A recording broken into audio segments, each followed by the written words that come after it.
Alors je vous remercie de nous consacrer ce moment sur un sujet qui me passionne depuis maintenant plus de 3 ans. Alors je suis Corinne Jouisse-Barbelin, je suis conservateur du patrimoine, spécialité archives, ce qui n'est pas si fréquent dans un musée. Et cette époque de la naissance de l'archéologie me passionne tout particulièrement.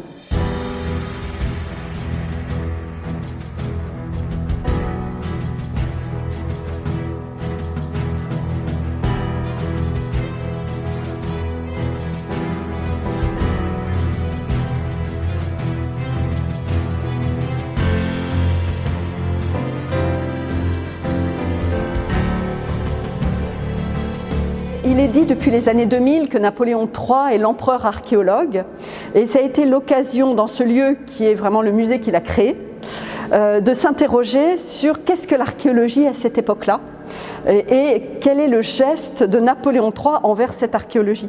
Donc le propos de l'exposition, ça a été justement à travers les grands chantiers, les grandes missions envoyées autour du bassin méditerranéen pour pouvoir avoir toutes ces informations sur l'histoire de Jules César, pour nourrir l'histoire de Jules César, cette grande œuvre de Napoléon III, et bien d'observer au plus près quelles ont été les méthodes utilisées, quels ont été les modes d'enregistrement des données, quels sont les outils qui ont pu parvenir à collecter toutes ces données importantes pour l'histoire. Alors souvent l'archéologie à cette époque-là est le domaine soit des architectes, soit des érudits locaux dans les départements, les sociétés savantes, mais on ne peut pas parler de l'archéologie comme on le ferait aujourd'hui. Il n'y a pas d'enseignement, il n'y a pas de pratique vraiment décrite, de méthode. Or justement, c'est le propre de cette grande aventure de Napoléon III pour la rédaction de l'histoire de Jules César, c'est d'avoir confié à des savants ces chantiers, et ce sont ces savants qui vont, eux, mettre progressivement en place des méthodes qui vont utiliser la photographie, qui va devenir l'auxiliaire de l'histoire et de l'archéologie. Vraiment une grande innovation. Alors même qu'il recherche des informations sur la guerre des Gaules, avec l'aide de la commission de topographie des Gaules, il entreprend d'acheter les jardins Farnèse, donc sur le Palatin, au sommet du Palatin, ça comprend environ entre 2/3 et 3/4 du Palatin, de les acheter donc à l'ancien roi de Naples qui vient d'être déchu par les troupes de Garibaldi. Donc Napoléon III veut lancer des grandes fouilles pour retrouver les traces des palais des Césars et inscrire ainsi sa propre existence, si vous voulez, dans la suite de la grandeur de Rome. Donc ces fouilles sont lancées par Pietro Rossa et elles ne s'achèveront pas avec le règne de Napoléon III, elles vont perdurer, mais en tout cas, Pietro Rossa va mener ces fouilles jusqu'en septembre 1870, au moment de la chute de Napoléon III. Alors parmi les chefs-d'œuvre présentés dans cette exposition, nous avons ici le tome 1 et le tome 2 de l'histoire de Jules César rédigé par Napoléon III, dans une reliure particulièrement riche et qu'aujourd'hui, à ce jour, a priori, nous sommes les seuls à conserver, même si nous imaginons bien que ce luxe était également sur certaines reliures destinées à Napoléon III et sa famille, et ses proches. Ce sont des reliures en cuir de Russie qui passaient pour l'époque à être maîtrisées uniquement par la maison Hermès. Ce sont des reliures qui sont ornées de fils d'or pour le monogramme de Napoléon III et l'intérieur, les plats de couverture sont en soie de lion. Ensuite, l'ensemble des cartes, des illustrations qui sont utilisées sont en couleur, ce qui est extrêmement rare à l'époque et vraiment dénote d'un grand luxe dans la production de cette édition. Je les ai posées devant cette reproduction d'une petite aquarelle qui est conservée au musée de Compiègne, mais que nous avons agrandie pour donner cette sensation d'une promenade dans le cabinet de l'empereur Napoléon III aux Tuileries. Donc je les ai posés justement à côté de ce meuble qui porte pour intitulé Jules César et qui en fait est l'équivalent d'un poste informatique si vous voulez, avec ces nombreux dossiers qui sont tous intitulés et qui portent en fait toutes les thématiques qui sont développées dans l'histoire de Jules César par Napoléon III. Dans ce même cabinet impérial, aux Tuileries, vous avez ces deux portraits et qui sont eux aussi portent tout le discours de Napoléon III, car son portrait est placé en face de celui qu'il pense être Jules César à l'époque, un homme aux traits émaciés, l'air sévère, rigoureux, qui aujourd'hui n'est plus considéré comme le portrait de Jules César, mais plutôt comme un portrait d'un roi hellénistique. Et puis nous avons aussi présenté, toujours dans le cadre de la rédaction de l'histoire de Jules César, ces deux petits portraits qui ont été faits par le peintre Jérôme, un des grands peintres à la mode sous le Second Empire, qui représentent Jules César en portrait, mais aussi en contact de ses lieutenants, et qui à l'origine était destiné pour être gravé et reproduit justement dans le tome 1 et le tome 2 de l'histoire de Jules César. Et Napoléon III va décider de les écarter. Ce n'est pas suffisamment scientifique. Il va préférer placer à l'intérieur du tome 1 et du tome 2 des cartes avec des relevés de fouilles pour justement accroître l'intérêt scientifique de ces ouvrages. Le but est vraiment de prouver le génie de Jules César, tant comme réformateur et donc à l'origine de la grandeur de Rome, que en tant que stratège, impérator, maîtrisant ces Gaulois si tumultueux, courageux, mais désordonnés, et donc apportant à la Gaule la civilisation qui fera ensuite la nation française. Alors, Napoléon III va acheter sur sa cassette personnelle le Palatin. Il y a vraiment c'est très symbolique. C'est vraiment s'inscrire sur la colline la plus sacrée de Rome. Il va payer Pietro Rossa sur sa cassette également, comme il va payer l'outillage et l'ensemble des besoins de ces fouilles. Les objets retrouvés lui appartiennent, même si le pape a quand même un regard, d'autant qu'il existe quand même cette loi de protection, la loi PACA. Mais en tout cas, Napoléon III va obtenir l'autorisation de donner au musée du Louvre 4 pièces. Les autres vont être rassemblées dans l'antiquarium qui est créé dès 1863 dans une des maisons qui bordent les murs des jardins Farnèse. C'est une pièce, une seule pièce, dans laquelle sont conservés, protégés à la fois du soleil et des pluies romaines. Donc c'est plus un lapidaire qu'un musée tel qu'on l'entend aujourd'hui, mais ça a le mérite d'être ouvert et d'être visité régulièrement puisque les fouilles menées par Napoléon III peuvent être visitées gratuitement une fois par semaine. Donc cet antiquarium va durer jusqu'en 1882. En 1882, avec la destruction des murs qui entourent le Palatin, eh bien, il y aura destruction de l'antiquarium qui a retrouvé un lieu au sommet désormais du Palatin aujourd'hui. Vous pouvez encore le visiter aujourd'hui et voir justement les pièces qui ont été découvertes par Pietro Rossa pendant les fouilles impériales et qui sont restées sur place.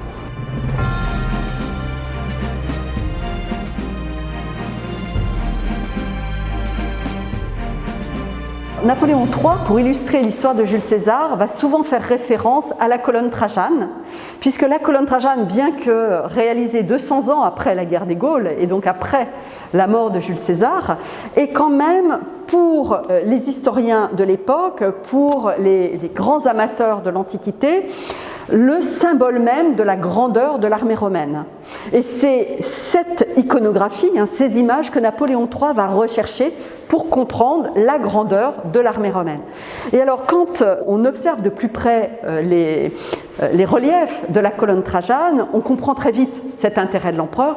C'est très descriptif, c'est vraiment, on revoit les catapultes, les balistes, et puis le légionnaire.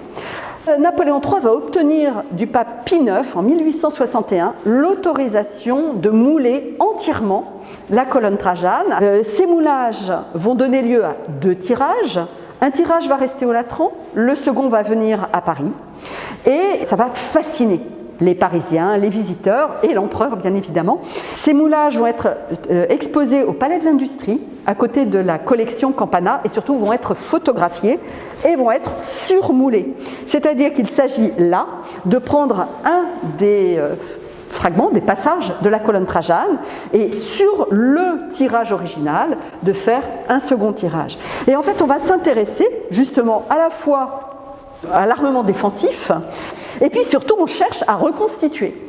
Et très vite on voit apparaître l'archéologie expérimentale ou l'expérimentation en archéologie et tout particulièrement avec la représentation de la trirème. Ce grand bateau à 3 rangées de rames qui est reproduite dans plusieurs épisodes sur la colonne Trajane. Eh bien, Napoléon III va la faire reconstituer à taille réelle et descendra avec l'impératrice du pont de Saint-Cloud au pont de Neuilly. Cette trirème aura un destin malheureux puisqu'elle disparaît au XXe siècle, abandonnée, pourrissant, ces bois pourrissants. Cette colonne Trajane va donner lieu à photographie, et en particulier à photographie alors qu'elle est encore posée au Palais de l'Industrie.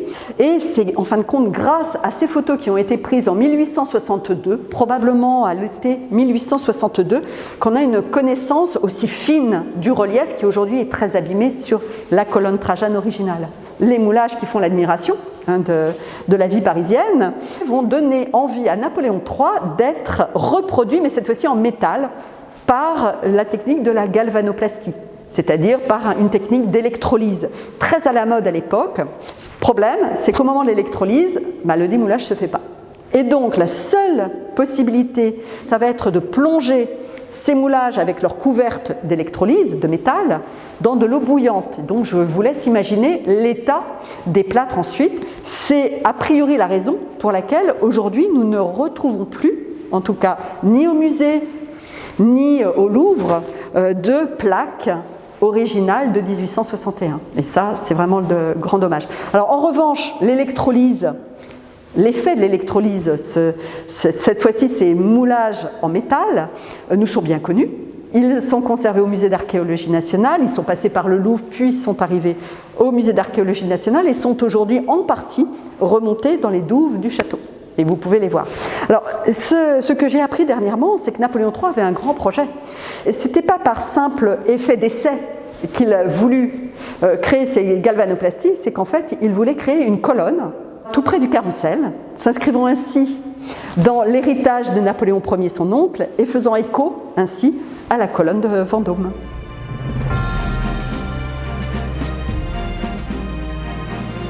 Alors ce chef-d'œuvre qui est le Cantar d'Alésia en argent rehaussé d'or, qui illustre vraiment cette production très luxueuse d'époque romaine, souvent du 1er siècle avant, 1er siècle après Jésus-Christ. On a de très beaux exemples, par exemple avec le trésor de Bosco-Réal au musée du Louvre.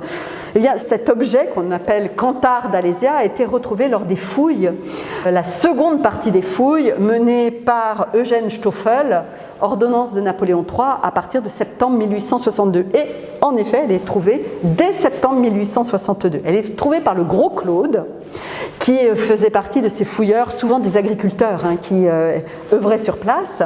Stoffel, apprenant cette découverte, va faire transporter la coupe dans sa gangue de terre, de fouilles, jusqu'au cabinet de l'empereur, aux Tuileries. Et il est dit que Napoléon III va lui-même nettoyer l'objet, faire apparaître l'argent et la forme de ce cantar. Il y est très très attaché. Ce cantar n'aurait pas quitté son cabinet aux Tuileries jusqu'au moment où il décide d'en faire le fleuron de ce nouveau musée qu'ils viennent créer à Saint-Germain-en-Laye, le musée aujourd'hui d'archéologie nationale. Et du coup, le Cantar d'Alésia ne quittera le cabinet de l'empereur qu'en avril 1867, c'est-à-dire, en fin de compte, quelques jours avant l'ouverture mi-mai du musée gallo-romain ou musée d'archéologie nationale.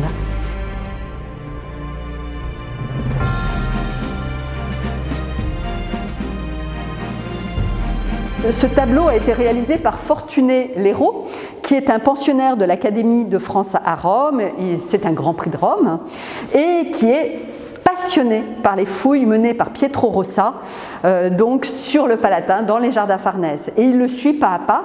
Alors ça ne fait pas partie de ses travaux de jeune pensionnaire, ça ne fait pas partie de ses envois. En fait, c'est sur son temps libre, a priori, qu'il reproduit les fresques découvertes lors des fouilles de Pietro Rossa. Et en particulier, il va s'attacher à 2 lieux qui sont riches de fresques antiques, c'est-à-dire la Tiberiana, et vous avez là une représentation d'une des fresques de la Tiberiana, et puis surtout de la maison de Livy, de la Domus de Livy, retrouvée en 1869. Alors, ce qui est fascinant en fait dans ce tableau, c'est que l'artiste, Fortuné Léraud, a souhaité avant toute chose être le plus proche possible de la découverte. Et donc, alors qu'on ne pourrait craindre d'un peintre qu'il vienne restaurer sur son tableau les parties manquantes, lui non, il va faire en fait acte d'archéologue, il enregistre les données. Et donc c'est la raison pour laquelle vous avez ces manques, ce n'est pas la toile qui est abîmée, c'est la fresque. Et on va jusqu'à ce petit carré que la restauratrice a découvert alors qu'on lui avait demandé de restaurer le tableau justement pour l'exposition. En fait, ce petit carré, c'est le témoin d'un geste de l'archéologue architecte Pietro Rossa découvrant les fresques et qui va nettoyer de manière très précautionneuse ce petit espace pour deviner l'état sous-jacent de la fresque. Alors, on dit de Fortunellero qu'il se serait aidé de la photographie.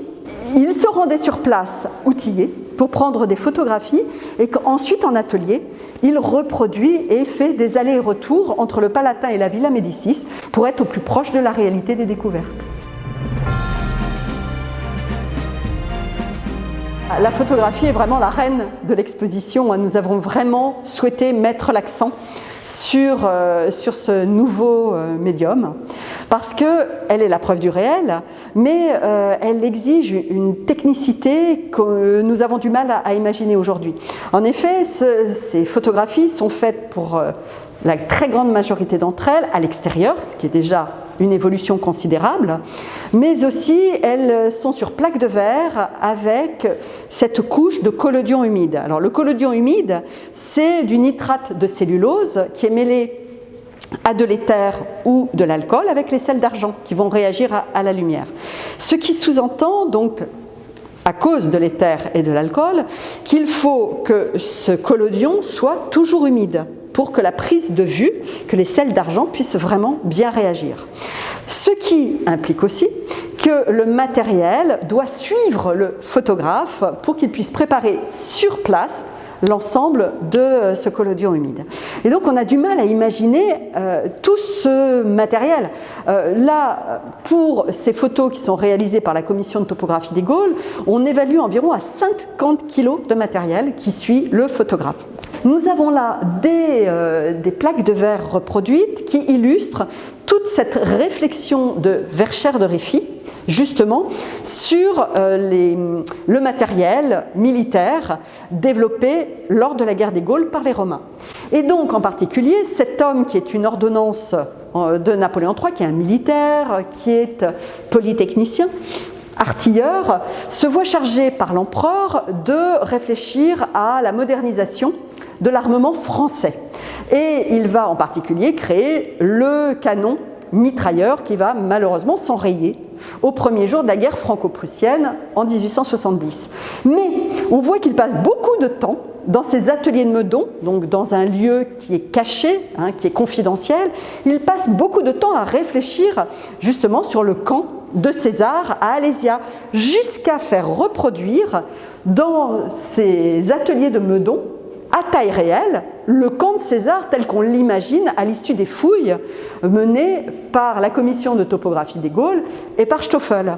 Et on le voit avec cette grande précision, placé jusqu'à la baliste, qu'il reproduit également à grandeur nature et qu'il essaie même dans la cour du château de Saint-Germain-en-Laye, au point d'ailleurs où les journaux de l'époque s'en font l'écho parce qu'en l'essayant, eh bien, il a percé le chapeau d'un monsieur qui, tout d'un coup, s'est pris pour Guillaume Tell. Et donc, ce matériel, qui est encore conservé dans les murs du musée d'archéologie nationale, est vraiment ce pas vers une expérimentation archéologique. Et ça contribue à fonder cette discipline scientifique. Ces deux photos sont très intéressantes parce que c'est l'arrivée des armes découvertes à Alise-Sainte-Reine, une fois restaurées, nettoyées, placées sur des plaques de bois avec ces étiquettes voulues par Napoléon III. Nous avons de la correspondance dans ce sens, et ces étiquettes viennent identifier les objets. Et en fait, ces planches de bois étaient destinées à faire le fond des vitrines. Donc ce sont autant de témoignages sur à la fois le musée qui se crée, le matériel qui s'expose et qui est commenté, et toute cette réflexion autour de qui est ce stratège et quel est son génie.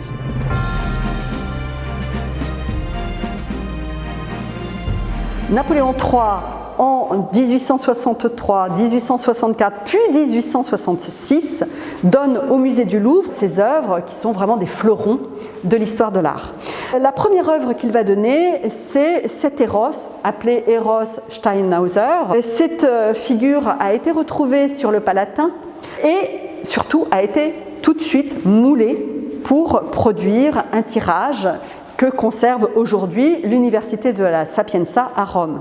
Tirage que nous avons aussi la chance de pouvoir exposer et qui nous montre un état bien lacunaire à côté de celui qui va être exposé dans les salles du musée du Louvre. En effet, on voit que l'artiste restaurateur a ajouté bras, couronne, tête, créant ainsi presque une nouvelle œuvre, et une œuvre répondant au canon du XIXe siècle. Et d'ailleurs, beaucoup de monuments funéraires vont s'inspirer de cette œuvre qui serait une copie romaine de Praxitèle.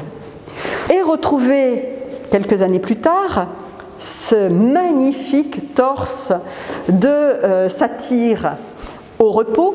Vous avez là une œuvre de marbre qui porte la Nébride, ce personnage qui appartient à la mythologie, qui se repose avec une jambe d'appui et porte cette fourrure de félin. Ces œuvres venaient orner l'un des palais de César sur le Palatin. Mais ce qui est intéressant dans la comparaison de ces œuvres, c'est que nous voyons cet Eros Steinhauser complété et exposé, et en même temps le buste du satyre au repos, justement, restant dans son état archéologique. Et pourtant, ces deux œuvres vont être exposées tout de suite, dès leur arrivée, et vont vraiment susciter l'enthousiasme et vont être photographiées abondamment. Et en fait, nous remarquons à cette époque-là, dans les musées, des grands musées comme le musée du Louvre, qu'on a ce discours, ce double discours, à la fois d'un discours beaux-arts, avec les roses complétées, mais aussi un discours qui se veut de plus en plus scientifique et qui va préserver l'état initial de découverte de l'objet.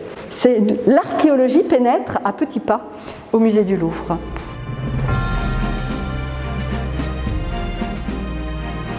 Alors, le musée d'archéologie nationale est créé par décret impérial le 8 mars 1862.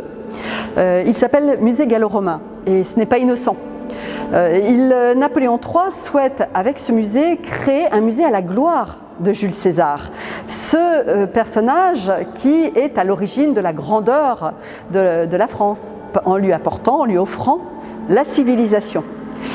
Il souhaite qu'une salle soit consacrée à Jules César. Malheureusement, quand il va inaugurer le musée en 1867, il n'a pas de chance. La restauration du château, qui est en parallèle avec l'ouverture du musée, n'est pas assez avancée pour que la salle consacrée à Jules César soit accessible. Et donc Napoléon III, probablement très dépité, ne verra pas ce pourquoi il a souvent donné de sa cassette personnelle. Il va falloir attendre 1869 pour qu'en effet une salle provisoire soit consacrée à Jules César. On l'appelle à ce moment-là salle de Jules César ou salle de la Conquête ou même salle d'Alésia. Et on y expose des maquettes, des réductions d'armes de guerre faites par Verschère de Réfy. Mais l'ambition de Napoléon III, c'est une grande salle qui s'ouvrirait sur la figure du légionnaire qui illustre la grandeur de l'armée romaine. Et donc, tiré de la colonne Trajane, il fait reproduire par Bartholdi, le grand sculpteur Bartholdi, surtout connu par la Statue de la Liberté à New York. Donc, il fait réaliser par Bartholdi un mannequin en plâtre peint, armé par l'armurier de l'empereur, et vraiment tirant toute son iconographie de la colonne Trajane, qui vient également orner les murs de cette salle. Vous avez là un état, alors ce qui est fascinant, la pièce a été restaurée pour l'exposition et donc on a découvert par exemple certains éléments qui nous avaient échappé jusqu'à présent. Tout d'abord, cette sorte de pantalon court que nous pensions avoir été rajouté par quelques archéologues ou personnel du musée un peu distrait. Pas du tout, c'est du denim. En fait, notre légionnaire porte le premier jean de notre époque. Mais c'est intéressant parce que c'est une époque où justement l'armée française réfléchit a transformé son équipement et tout particulièrement son costume. Et l'armée française réfléchit à adopter le jean qui est un tissu particulièrement résistant. Il porte une tunique rouge que l'on croyait attaquée par les mythes du fait même de sa conservation. Pas du tout. Cette tunique rouge est à l'image des descriptions venues des textes antiques, c'est-à-dire qu'elle est volontairement abîmée, puisque nos pauvres légionnaires parcourent le territoire, vont de campagne en campagne et s'habillent avec ce qu'ils trouvent. Enfin, il porte le pilum, qui est le symbole même que l'on recherche déjà en 1861 à Alésia, pour prouver la présence de cette armée si victorieuse sur le territoire des Gaules. Et donc a été reproduit pour justement ce légionnaire de Bartholdi, à la fois la hampe et l'extrémité métallique, à l'image de ces armes retrouvées à Lys-Sainte-Reine. Enfin, ce drôle d'élément, avec en son centre un nimbo tiré de la colonne Trajane, mais avec un nimbo qui n'a rien à voir. C'est un nimbo plutôt du 1er siècle avant Jésus-Christ, de ces imbos qu'on retrouve justement lors des fouilles d'Alys-Sainte-Reine. Donc on a une sorte de patchwork, mais qui fait vraiment beaucoup d'effet à l'époque, jusqu'à ces sandales. Ces sandales qui sont à l'image de celles retrouvées lors de fouilles non loin de Mayence, et que le musée d'archéologie romain de Mayence a offert au musée pour son ouverture. Donc vous avez là une sorte en effet de patchwork, mais qui frappait beaucoup les esprits. L'ensemble des documents produits par Pietro Rossa et envoyés par l'empereur étaient destinés à être conservés au musée d'archéologie nationale, parce que ce musée qui est conçu par Napoléon III est conçu comme un centre de recherche pour l'archéologie. Cependant, il ne va pas avoir le temps. Pietro Rossa, la chute du Second Empire, interrompt très brutalement, en fait, et à la fois la production de documents d'enregistrement des fouilles, et à la fois les fouilles. Et donc, nous avons aujourd'hui, pour nous, en fait, tous ces envois que Napoléon III a faits auprès de l'Institut, auprès de l'École normale supérieure, enfin de ces institutions qui rassemblent le monde savant au XIXe siècle. Il leur envoie ces documents pour prouver le sérieux des fouilles, la teneur des découvertes, et ainsi diffuser toute l'information et la puissance de son pouvoir sur le territoire des Césars.